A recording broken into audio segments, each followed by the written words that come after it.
Welcome back. Of course, discussing today the boom to come potentially for business and how to ride the wave and be positioned in order to best exploit it. For more analysis, indeed, I'm joined now in studio with Jeremy Liddle, Australia's head delegate at the G20 upcoming Young Entrepreneur Summit. Business consultant and strategist Kerwin Ray beaming to you from our studios in Los Angeles, and joining the conversation from our Perth bureau, Frederick Marcoux, a national business director at Business Network International. All three of you, a warm welcome. And maybe I just flick over to Los Angeles, Sunset Boulevard, no less. First off, Kerwin, welcome into the show. You're making a bold prediction on a boom to come when many are saying that is pie in the sky. How do you substantiate it? What's behind it? Well, I think if you just look at the statistics that we're dealing with right now, we've got about 2.5 million businesses in Australia. 22% of those are 60 plus, which means, you know, at some point in the next 3 to 5 years, those businesses have got to do something, and whether that be through succession, through exit, or through being closed down. You know, I think conservatively there's going to be about 250,000, maybe more, up to 280,000 businesses are going to be changing hands in the next five years, maybe even earlier, that we're starting to see now. And a lot of these businesses don't have a real understanding of valuation. A lot of these businesses essentially just wanting to get out.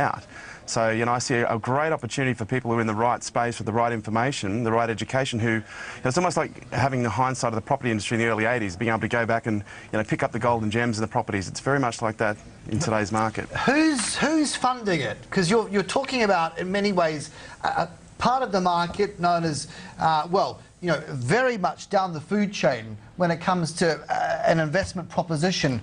Certainly one that many fund managers and their clients wouldn't even contemplate approaching. Well, I think it's like anything. The market is small, but there is a lot of gems in there, and it's the people who know how to find value.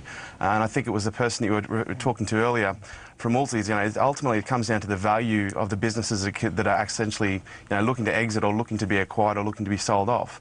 And within that 280,000 businesses, you can't help but think, and I've seen this myself, not just in Australia but also in the US market, because there's the same epidemic over here, that there are gems, there are really high value assets, but you've just got to be willing to look.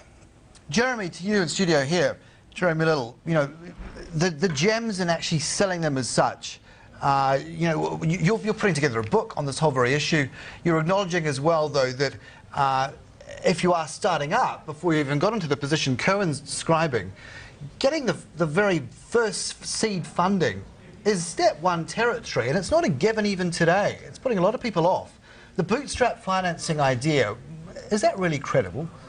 It's really hard. It's really hard to find funding for business in Australia, and to have access to the expertise, like what Kerwin said about finding the gems. Sure, if you can find the gems, and that's if you've got the expertise to know how to look for them, but how do you learn that? And then once you learn that, how do you find the money to go and buy those gems? That's quite difficult. So I think there's a serious gap in Australia on access to education and access to the right kind of money to go and do that, and definitely with startups. I think that it's almost impossible to get money from the banks unless you've got security. You know, if you're looking for up to 50 grand, you can go to the Triple F fund, the Friends, Fools and Family, and they might invest in your passion. And then I love Facebook. You know, Daddy, thank you very much, and here's a bill. You know, here's $1 billion now that we've listed. Exactly. All right, Mr. Zuckerberg Senior. Yeah. Yeah. And then you can go to the angel fund, the angel investors that might give you, you know, 50 up to about $1 million, if you're really educated on how to package up your business, or to package up a business plan around acquiring a business to raise that kind of money. And that's, you know, it's not inexpensive to learn that kind of knowledge. Well, that's the thing, but it is a case of learning. And back to you, Kerwin, before we go to Perth, you know, it's about having a bit of savviness as well as it not. We're hearing that insolvencies are on the rise. How much of that is down to just simply not doing the preparatory steps correctly, of falling between the cracks where you might have actually flourished? Oh, look, I think there's probably a number of reasons for the high rate of insolvencies, but, you know, Jeremy's pretty much hit the nail on the head. You know, there's a lot of opportunity out there, but it's really coming down to having the right education, probably first and foremost, and then actually access to capital. And what we're seeing now with tightening credit in Australia, there's a whole bunch of additional funding opportunities or markets that are opening up. Like, obviously, you know, the angel investment has always been, you know, very popular in Australia with over $1 billion. I think it was close to $1 billion in 2010. You know, venture capitalists are saying there's $2.5 billion on the table in Australia right now looking for a home, but, you know, getting that funding, getting access to that funding is very difficult. But now we're seeing, you know, even trends from things like, you know, crowdfunding and social lending, and, you know, there are a number of different funding alternatives that are showing up that are giving people access to funds in a way, peer-to-peer lending, for example, that once upon a time, not even 12 months ago, 18 months ago, wasn't available. Well, I'm pleased you mentioned that, because let's bring in Frederick Marcoux from our Perth Bureau. On that very basis, you know, the peer-to-peer lending, Frederick, how practically is that playing out in this market? You see it with your network of business professionals. Walk me through it.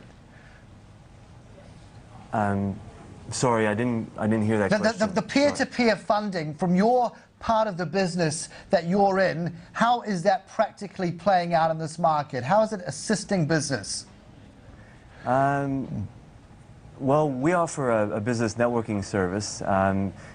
So we're looking at helping the businesses grow and getting more income, more than the funding side of things. So, and just walk me through the stages that involves. Well, we create groups of 40-plus businesses. We train them up on networking, and what they do is they help finding referrals for each other. So it's a very powerful strategy. A lot of people think that word of mouth and referrals is like the weather. There's nothing you can do about it. In our business, we fuel word of mouth and income generated by the businesses. We have over 5,000 businesses involved in networking with us. And we've found since the GFC that a lot more people are doing effective networking like that. And hundreds of millions of dollars is being generated in Australia today.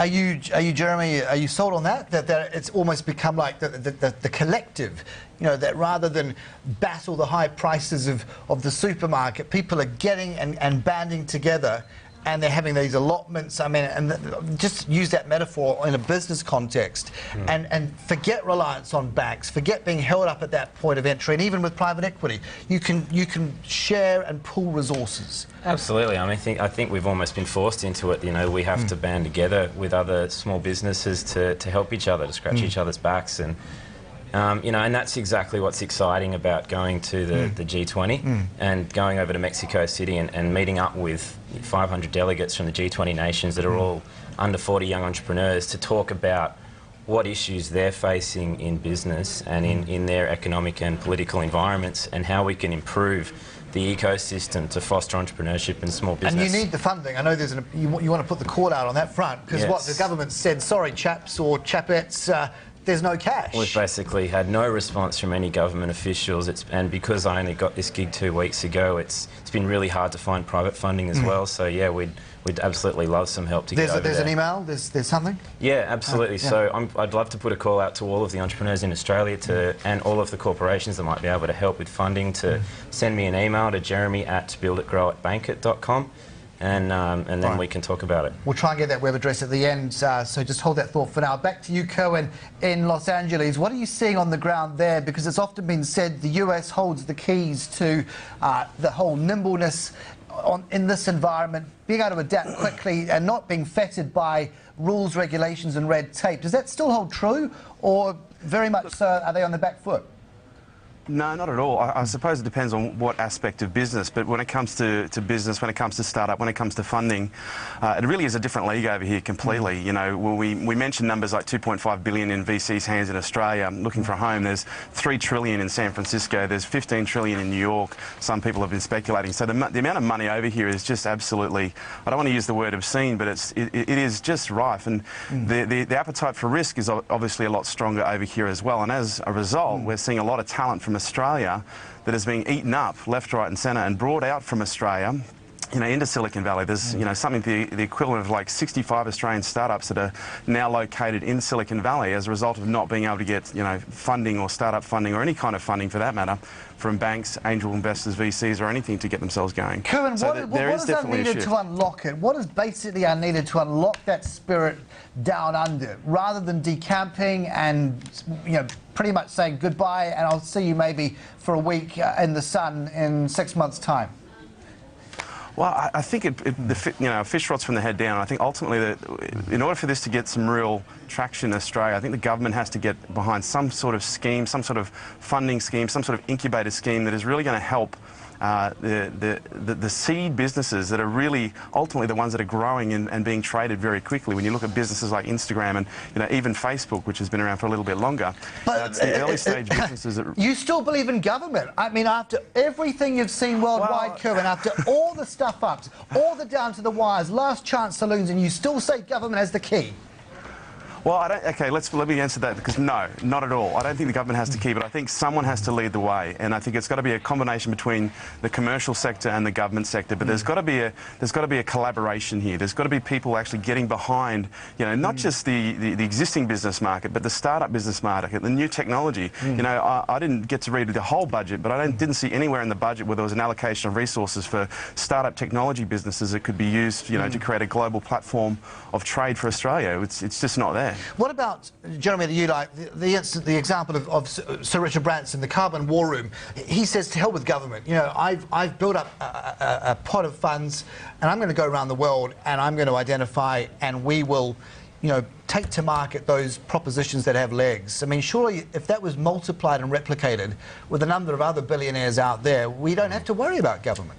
I think it's really important to get some government support for an initiative like that to create the tax environment which fosters entrepreneurship. Once you get the funding and get the But they've businesses never worked in business. That's my point. They have never, 99% of them have not spent a day on Civvy Street, have they? Yeah, no, exactly right. And that's why the partner organisations for the Young Entrepreneur Alliance in every country they've set up a non-for-profit that's backed by private money that focuses on fostering entrepreneurship, focuses on investing in small business and entrepreneurs to get their businesses going. And that's exactly what I'd like to set up in Australia. All right. Something that's a collaborative effort between the corporate world and the public sector.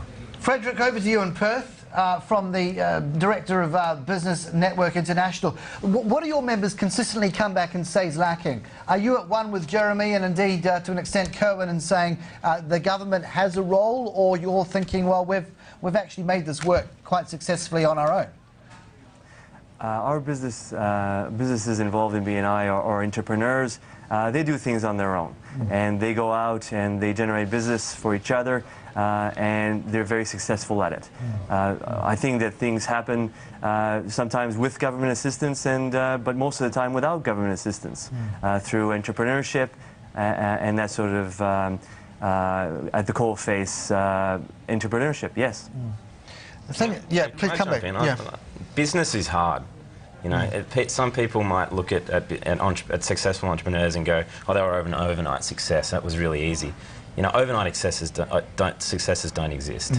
It's really, really difficult, and it's when you're starting out, it's a lonely journey, and getting access to other businesses and getting access to education is really difficult. So I think it's really important to foster that collaboration. That's a valid point, and Kerwin, I just want to throw it back on you for that very reason. Are all ideas necessary, though, real business propositions? We can believe and slave and kind of think we've got the keys to the kingdom, but we may not at all. Actually, we've lost Kerwin, so I've got to apologise, and maybe I'll put that one back on you then. Jeremy, how do you get a reality check? Because you talk in your forthcoming book about mentors as well. Right. Let's be honest about it. Not every idea, as I was trying to say there, has got the legs. When do you realise that maybe you've got to put it to bed, that idea? This is something that I actually address in the book. It's called From Idea to Startup, is that if you take an idea and you go out and you market test it first, you go out and you do the market research and you go through the process of putting together a market-tested business plan, then you can check the viability of a business before you go out and launch it. So you can go out with a plan that the market's already told you is going to work. And, you know, when you come up with an idea, they say that no idea survives first contact with customers. No business plan. So if you can go out there and you can test it, and you can put it in a plan that you know is going to work, then you know you've got a business that can be profitable. Well, Jeremy, we wish you well in Mexico. We know you'll get there, if not the entire delegation. Let's be optimistic about it. That email address, I think we can just quickly flesh up. If you've got that interest in supporting Jeremy's endeavours there, you have it, builditgrow@bankit.com. And indeed, I want to thank Jeremy Liddle, a young delegate there to the G20 Young Entrepreneur Summit. Cohen Ray was in Los Angeles, and indeed from Perth, we had Frederic Marceau, National Director of Business Network International. Thank you all so much. And we'll see you in 7 days. There are machines that can do things for us. Machines that can see right through